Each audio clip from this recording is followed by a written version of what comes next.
A paz, irmãos. Bom, nós já vimos que a bênção passou de Abraão para Isaac, não é isso? E agora nós vamos ver que a bênção ela vai passar de Isaac para Jacó.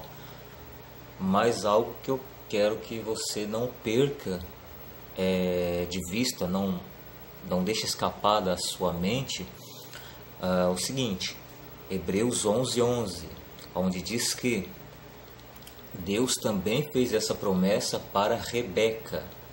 Por que você não pode deixar isso escapar da sua mente?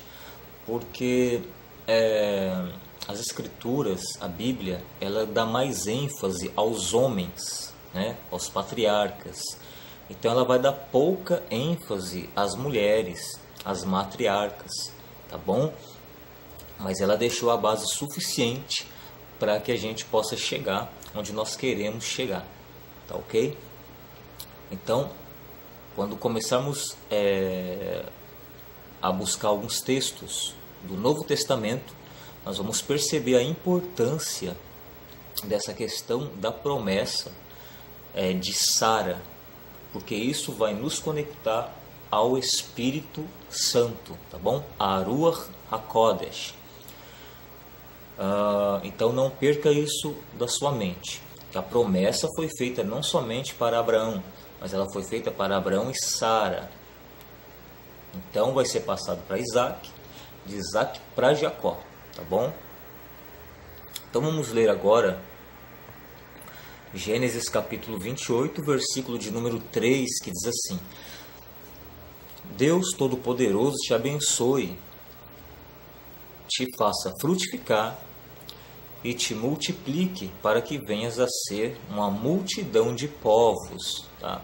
Então aqui é Isaac falando para Jacó, ok?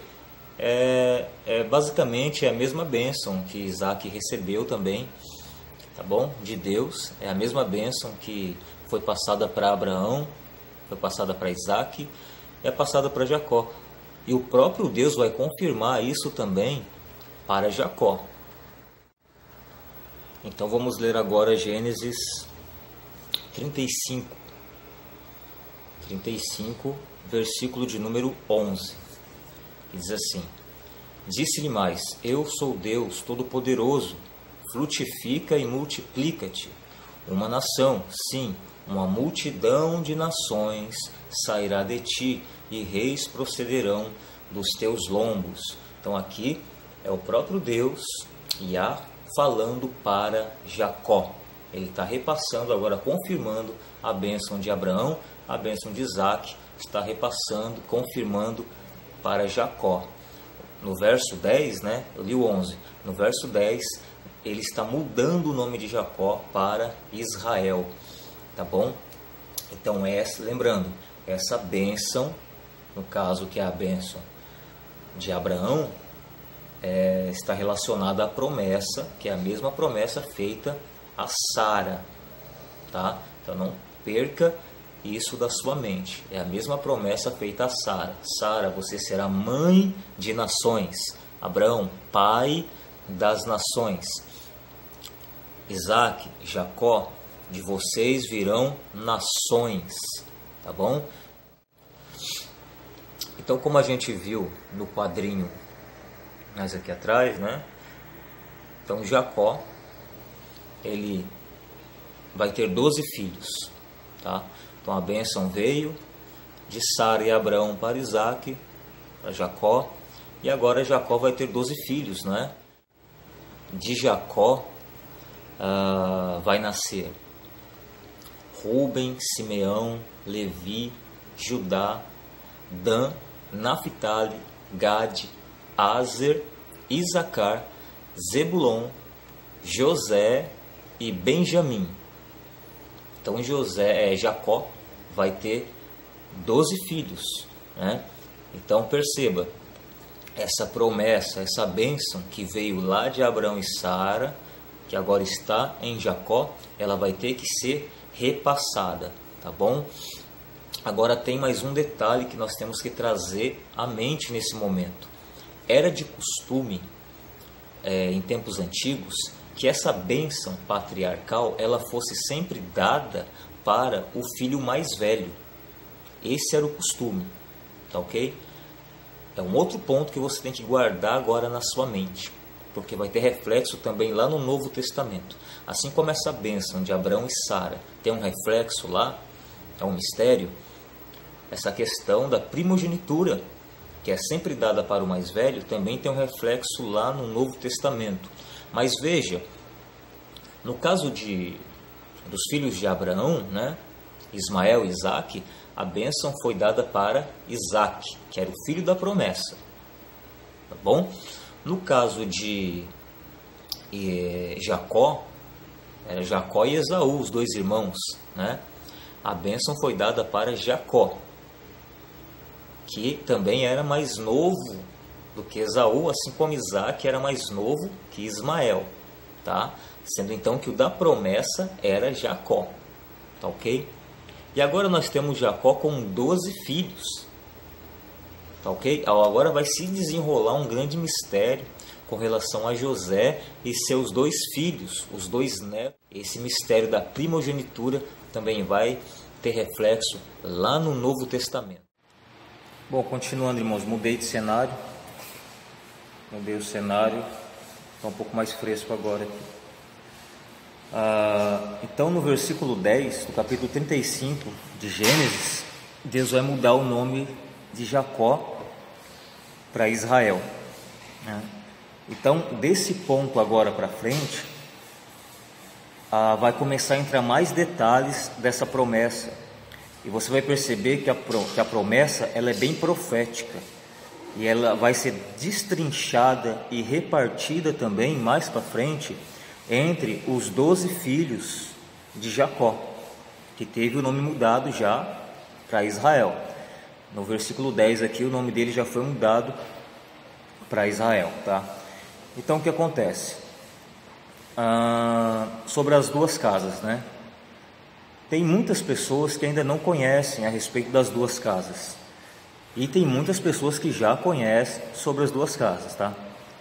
Para os que já conhecem, qual que é a minha proposta? Eu quero colocar pontos aí que talvez alguns irmãos ainda não tenham reparado, ou talvez não considerem, e outros ainda talvez nem aceitem, tá? E também quero apresentar a questão das 2 casas para irmãos que não conhecem a questão das 2 casas, para irmãos que nunca ouviram falar das 2 casas, tá? Então, se torna um pouco complicado, porque você quer alcançar 2 tipos de público ao mesmo tempo, né? 2 tipos de ouvinte ao mesmo tempo, os que nunca ouviram e os que já ouviram, porém, para os que já ouviram, trazer algo revelador para eles. Para alguns talvez não seja uma revelação, talvez até já saibam de algumas coisas que eu estou salpicando, talvez não aceitem, né? Talvez não considerem, e outros talvez vão ter como revelação, como palavra de Deus, como algo edificante e vão agregar, tá? Então, dentro disso vai ter coisas básicas e coisas profundas. Dentro daquilo que eu considero profundo, eu quero trazer coisas metafísicas também, coisas relacionadas à eternidade passada. Os assuntos relacionados à eternidade passada, realmente, para se compreender, requer uma pesquisa, uma dedicação, requer paciência realmente, né? Porque não se entende de uma hora para outra. Porém, dentro do assunto 2 casas, está também contido e inserido o assunto eternidade passada, tá? Porque não é à toa que Deus esboçou esse projeto, esse plano de salvação, né, através das 2 casas. Então tudo isso não é por acaso. Por que Deus planejou dessa maneira, dessa forma?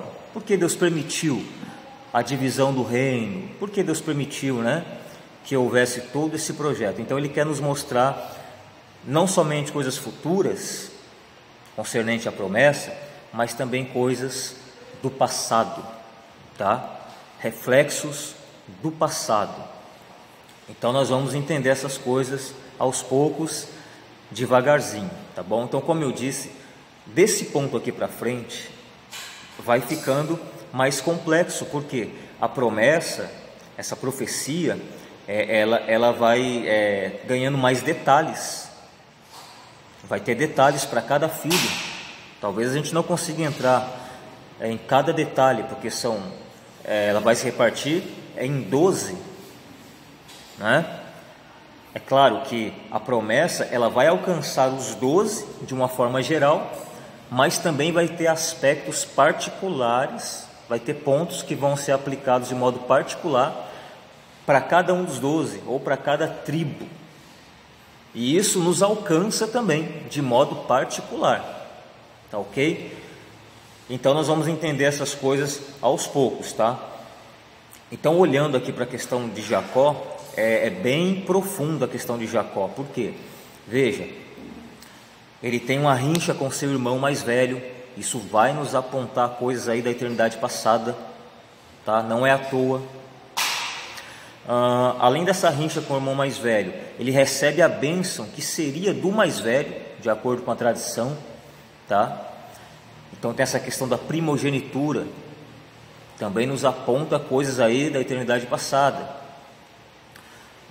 Ele vai para a terra de Labão.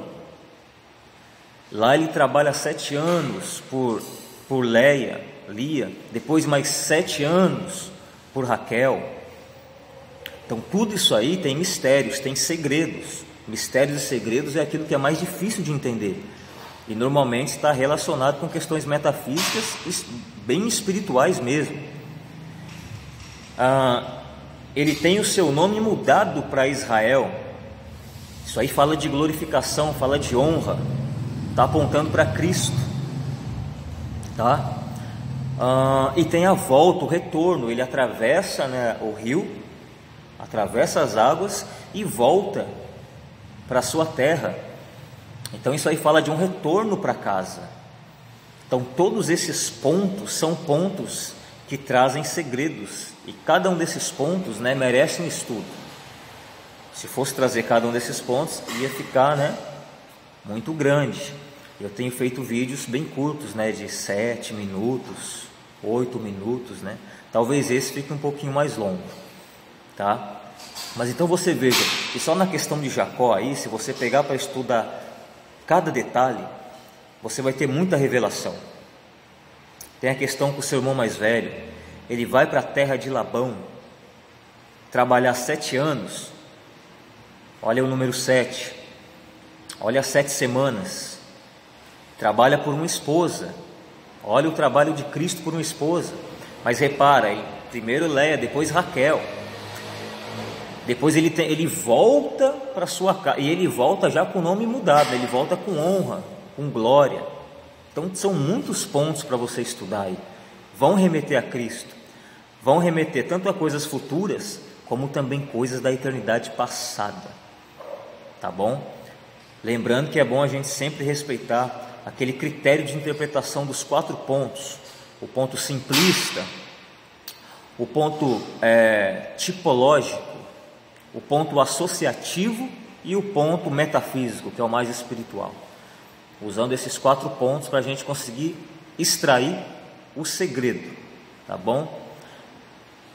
Então, quando a gente chega nesse ponto em que Jacó tem já os seus filhos e volta para casa, vai começando a ficar mais complexa essa profecia, essa promessa que foi dada para Abraão e foi dada para Sara também, conforme nós já lemos, e é confirmado lá em Hebreus 11:11, que Sara recebe a promessa. Então não pode deixar isso fugir da mente, porque essa questão de Sara ter recebido a promessa é muito importante. Isso vai nos remeter lá em João 3, tá? Vai nos fazer conexão com o Espírito. Não pode deixar isso fugir da mente de jeito nenhum, tá bom? Então, vamos lá. Ler 4 versículos de Colossenses, capítulo 1, versículos 7, 8, 9 e 10, que diz assim: em quem temos a redenção pelo seu sangue, a redenção dos nossos delitos, segundo as riquezas da sua graça, que ele fez abundar para conosco em toda a sabedoria e prudência, fazendo-nos conhecer o mistério da sua vontade, segundo o seu beneplácito, que nele propôs, para a dispensação da plenitude dos tempos, de fazer convergir em Cristo todas as coisas, tanto as que estão nos céus, como as que estão na terra.